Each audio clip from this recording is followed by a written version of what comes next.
Hey guys, how's it going? My name is Combat Blades, and today what I have for you guys is not the best of gameplays really, but it's a 27 and 14 domination gameplay on Firing Range. It started a bit late because there was a host migration that didn't save the first part, but you didn't miss out on much, and let's get kicked into the topic of today. So, what I will be telling you guys today is how I started gaming and my progression through the years. So pretty much I started all of my gaming life, I guess you could say, when I was around 6 years old, and that was when I was given a Game Boy SP or XP. It was one of the two. And well, pretty much, that's kind of what got me started. So on that Game Boy that I got, the games I really played on that was like Madden or Pokemon or like racing games. And that Game Boy lasted me a while actually. It really kept me interested for a good, let's see, I was 6 years old, probably till I was around 8.5, 9. So that was a good 2 years, I guess you could say. And I carried that thing around everywhere. Whenever I got bored, I could just rely on that to keep me busy, and that was a good time, really. But my first console, I really didn't get till I was around the ages 10 or 11, actually. And I got the first Xbox, not the 360, the original Xbox, for Christmas one year. And that was pretty cool. And the games I really had for that, alongside sports games like Madden, I got my first shooter, I guess you could say, and something that you wouldn't expect. It was Star Wars Battlefront 1.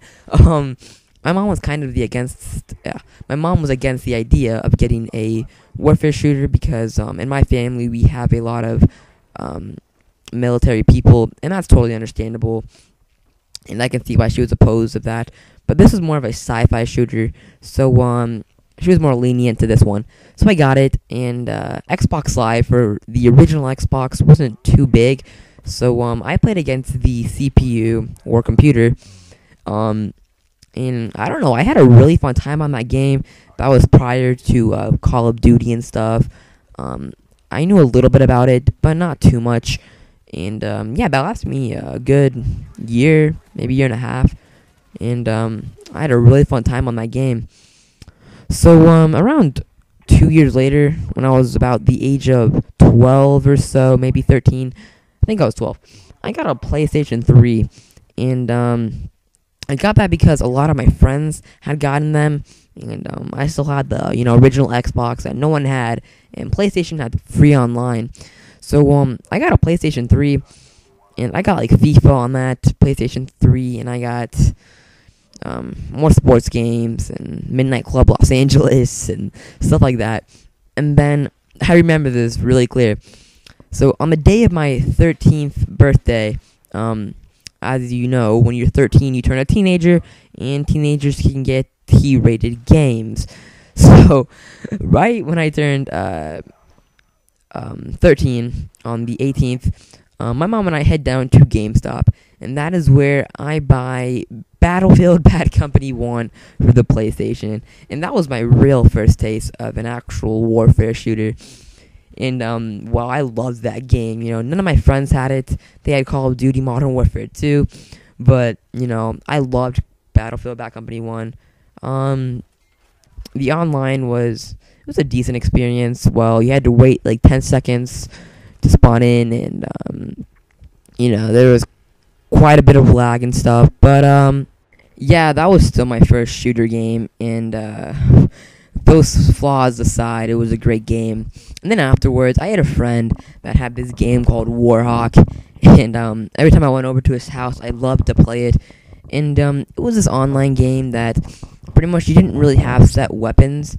You would just go around and pick up weapons, and that was a really fun game for me too. Like, I played that game a ton also, and that was good. And then right after Warhawk, I then got this game called MAG or MAG, and this was like my first real feel to getting used to Call of Duty. It wasn't a Call of Duty game, but it played very similar like it.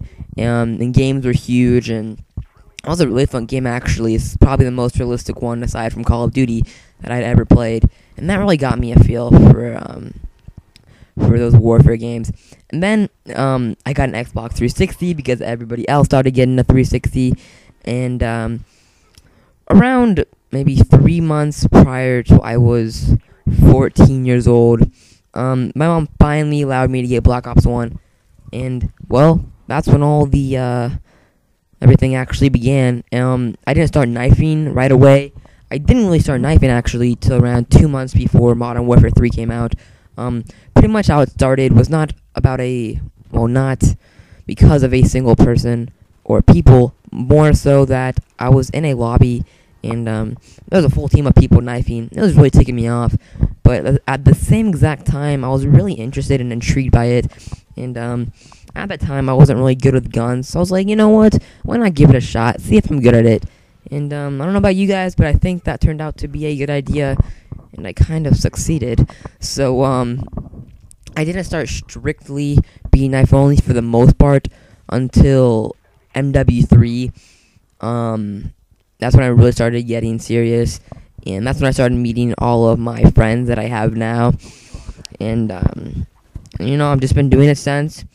And then now we have Black Ops 2, where there is a very bad knifing system. That Vonderhaar, was super nice and made it really easy for us. Just kidding, it sucks, but it's okay. I still have fun with the game, even if I do not do good. I still have a good time with my friends, and it's a great time. So, guys, I really hope you enjoyed this whole story of my gaming, how I got started, and all of that. More content to come, obviously. Next one will be Black Ops 2 because I alternate between the two games. And once again, guys, have a good day and take it easy. See ya.